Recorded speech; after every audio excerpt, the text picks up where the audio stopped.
Millet Marvels, changing the way world eats by Tenali Double Horse.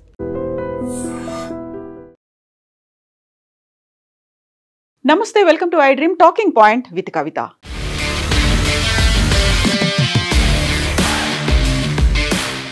Telangana రాష్ట్ర సమితి తర్వాత పేరు మార్చుకొని భారత రాష్ట్ర సమితి అయిన తర్వాత అతిపెద్ద కుదుపు ఒక సంచలనం చోటు చేసుకుంది. అది బీఆర్ఎస్ అధ్యక్షుడు కేసీఆర్ అండ్ ఎమ్మెల్సీ కవితకి సంబంధించి సస్పెన్షన్ వేయడం అనేది. యాక్చువల్ గా ఇందుకు సంబంధించి అతిపెద్ద వార్తలు కావచ్చు, దానికి సంబంధించినటువంటి ఇంటర్నల్ గా బోల్డ్ అంత సస్పెన్స్ అయితే కొనసాగుతూ వచ్చింది. ఎందుకని కవిత మీద ఇప్పటిదాకా చర్యలు తీసుకోలేదు? ఒకవేళ కవిత కాకుండా ఆ ప్లేస్ లో ఇంకే లీడర్ అయినా ఉంటే అర్ధరాత్రి అయినా సరే అప్పటికప్పుడు కేసీఆర్ ఒక నిర్ణయం తీసుకుంటారు, పార్టీ నుంచి బహిష్కరిస్తారు, లేకుంటే సస్పెన్షన్ వేటు వేస్తారు. బట్ స్వయంగా కూతురైనంత మాత్రానే పార్టీ వ్యవహారాలు లేకపోతే పార్టీ వ్యతిరేక కార్యక్రమాలకు పాల్పడుతున్నందునే ఇంతకాలం వేచి చూస్తున్నారా అనేటువంటి అనుమానాలు, విమర్శలు, ఆరోపణలు ఇవన్నీ వచ్చిన నేపథ్యంలో కరెక్ట్ గా ఒక 24 గంటలు కూడా గడవలేదు. అందులో తెలంగాణ భారత రాష్ట్ర సమితికి సంబంధించి సోమ భరత్ కుమార్ అండ్ టి రవీంద్రరావు ఇద్దరు ప్రధాన కార్యదర్శులు తనని సస్పెండ్ చేస్తున్నట్టుగా ఒక లెటర్ ని రిలీజ్ చేశారు. భారత రాష్ట్ర సమితి లెటర్ హెడ్ మీద వచ్చింది. ఇటీవలి కాలంలో కవిత ప్రవర్తిస్తున్న తీరుతెన్నులు, కొనసాగిస్తున్న పార్టీ వ్యతిరేక కార్యకలాపాలు బీఆర్ఎస్ పార్టీకి నష్టం కలిగించే రీతిలో ఉన్నాయి కాబట్టే పార్టీ అధిష్టానం ఈ విషయాన్ని తీవ్రంగా పరిగణిస్తోంది. ఆ పార్టీ అధ్యక్షులు కేసీఆర్ కవితను తక్షణం పార్టీ నుంచి సస్పెండ్ చేస్తూ నిర్ణయం తీసుకున్నారు అనేటువంటి వార్త. ఆ తర్వాత కవిత ఇప్పుడు ఏం చేయబోతోంది? కేవలం పార్టీ నుంచి సస్పెన్షన్ కాదు, బహిష్కరించాలి అనేటువంటి మాట వినిపించినటువంటి నేపథ్యంలో ఇప్పుడు కవితని సస్పెండ్ చేసిన తర్వాత కవిత తనంతట తానుగా పార్టీకి ప్రాథమిక సభ్యత్వానికి రాజీనామా చేస్తారు. ఎట్ ద సేమ్ టైం తనకున్నటువంటి ఎమ్మెల్సీ పదవి ఏదైతే అక్కడ స్థానిక సంస్థల దగ్గర నుంచి వచ్చినటువంటి ఎమ్మెల్సీ పదవి ఉందో బీఆర్ఎస్ పార్టీ తరఫునే అది ఉంది కాబట్టి దానికి కూడా రాజీనామా చేస్తారు అనేటువంటి వార్తలు వినిపిస్తున్నాయి. ఎట్ ద సేమ్ టైం తను సరికొత్త పార్టీని పెట్టబోతున్నారు అనేటువంటి వార్తలు కూడా. యాక్చువల్ గా తను పార్టీ నుంచి బయటకు వచ్చిన తర్వాత కాంగ్రెస్ వైపు చూస్తారా లేకుంటే బీజేపీ వైపు వెళ్తారా అనుకున్నప్పుడు అటు కాంగ్రెస్ కావచ్చు ఇటు బీజేపీ కావచ్చు చాలా క్లియర్ గా మాటలు చెప్తున్నాయి. మేము కవితని తీసుకునే ప్రసక్తే లేదు, మేము మా పార్టీలోకి ఆహ్వానించము అనేది. యాక్చువల్ గా కవిత బయటికి వచ్చేస్తే కాంగ్రెస్ లో చేరుతారు. రేవంత్ సర్కార్ లో ఒక మంత్రి వర్గంలో కూడా తను స్థానం సంపాదిస్తారు అనే వార్తలు వచ్చిన నేపథ్యంలో తను కాంగ్రెస్ కానీ బీజేపీ కానీ వెల్కమ్ చెప్పేటువంటి పరిస్థితుల్లో లేదు. దీనికి సంబంధించి డిఫరెంట్ ఒపీనియన్స్ కావచ్చు, రాజకీయంగా భిన్నమైనటువంటి అభిప్రాయాలు ఉన్నప్పటికీ కవిత మరి కాసేపట్లో తీసుకోబోయేటువంటి నిర్ణయం ఎలా ఉండబోతోంది? ఫస్ట్ తను రాజీనామా చేయబోతున్నారు ప్రాథమిక సభ్యత్వానికి, సెకండ్ తను ఎమ్మెల్సీ పదవి కూడా రాజీనామా చేయబోతున్నారు, థర్డ్ తను ఒక రాజకీయ పార్టీని అనౌన్స్ చేయబోతున్నారని.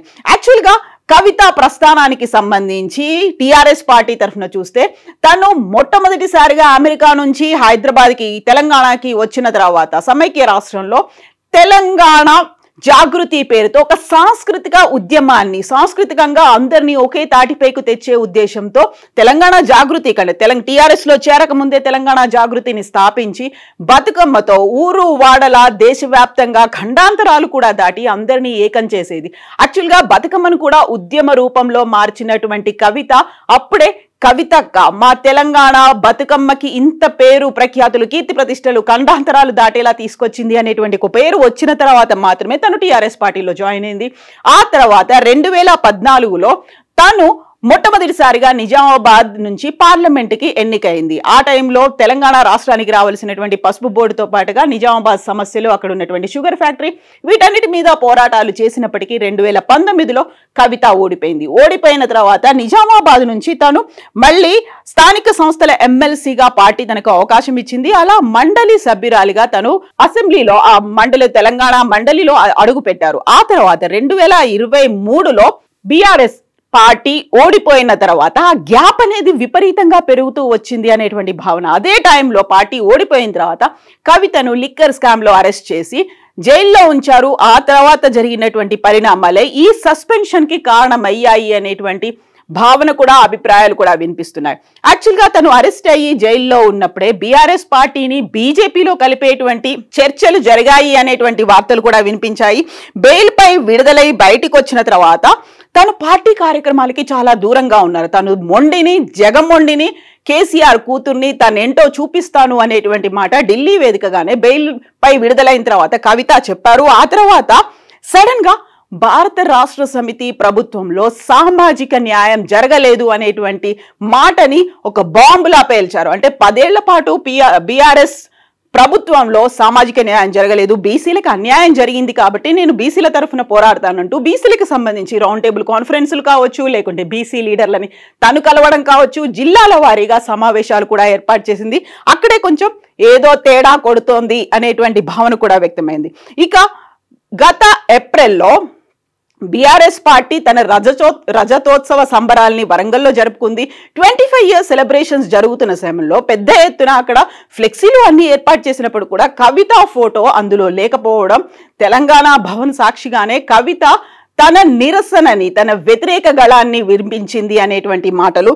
దీంతో పాటుగా రజతోత్సవ సంరంభంలో కేసీఆర్ మాట్లాడినటువంటి మాటల్లో ఎందుకని బీజేపీని ఒక్క మాట కూడా అనలేదు అంటూ తన అమెరికాకు వెళ్తూ రాసినటువంటి లెటర్ని బయట పెట్టారు. ఎవరు లీక్ చేశారు అనే మాటతో పాటుగా కేసీఆర్ చుట్టే దయ్యాలున్నాయి అనేటువంటి మాట. కేసీఆర్ దగ్గరికి తను కూడా వెళ్ళలేకపోతున్నాను, కేసీఆర్ అపాయింట్మెంట్ కావాలంటే దొరకట్లేదు అనేటువంటి మాటతో పాటుగా కేసీఆర్ చుట్టూ దయ్యాలున్నారు అనేటువంటి మాటని ఇప్పుడు ఎందుకని ఆ లెటర్ ని ఎవరు లీక్ చేశారో తెలియాల్సినటువంటి అవసరం ఉంది. యాక్చువల్ గా అమెరికాలో ఉండి కవితనే లీక్ చేసింది అనేటువంటి మాటలతో పాటుగా కవిత దగ్గర ఉన్నటువంటి సన్నిహిత వర్గం, ఆ క్లోజ్డ్ సర్కిలే లీక్ చేసింది అనేటువంటి మాటలు కూడా వచ్చాయి.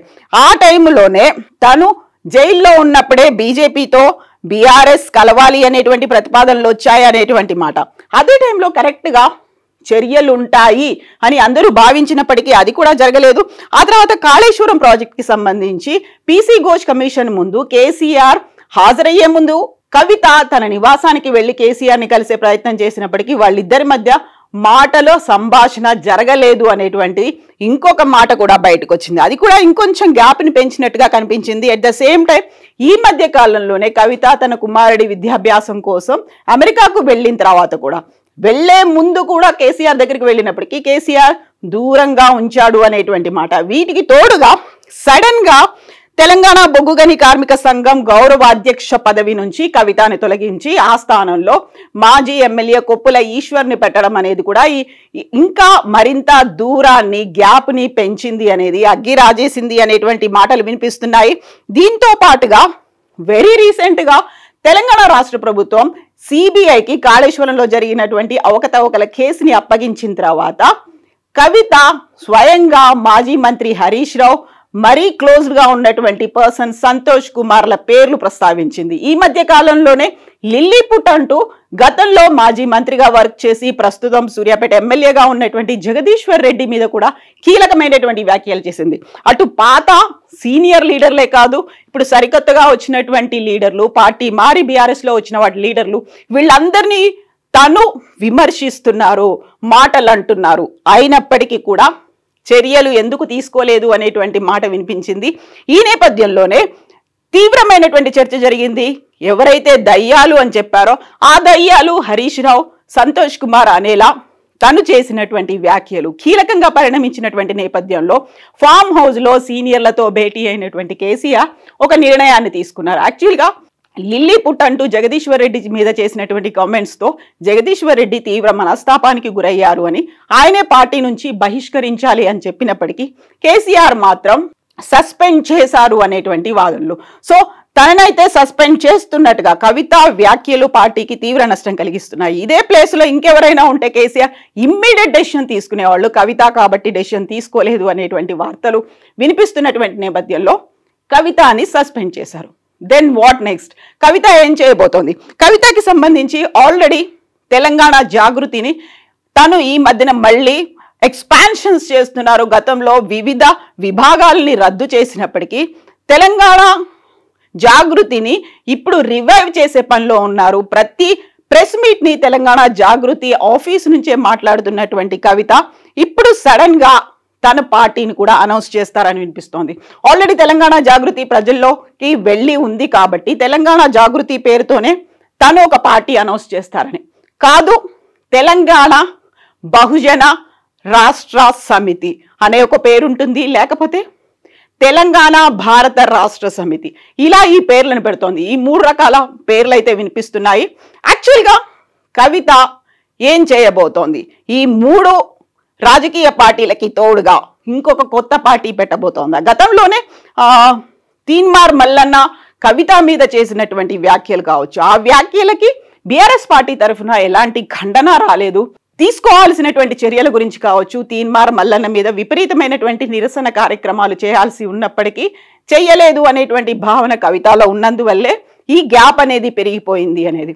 యాక్చువల్గా ఇప్పుడు నెక్స్ట్ ఈ 3 పేర్లలో కవిత ఏ పేరుతో తన పార్టీని అనౌన్స్ చేయబోతోంది? తెలంగాణ జాగృతి వైపే మొగ్గు చూపుతున్నప్పటికీ కూడా బహుజనులని లేకపోతే ఇక్కడ ఉన్నటువంటి గతంలో తెలంగాణ రాష్ట్ర సమితి పేరు మారిపోయింది కాబట్టి తెలంగాణ భారత రాష్ట్ర సమితిగా పేరు ఉంటుందా? వీటన్నిటికీ సంబంధించి మరికొద్దిసేపట్లోనే కవిత క్లారిటీ ఇచ్చే అవకాశం ఉంది.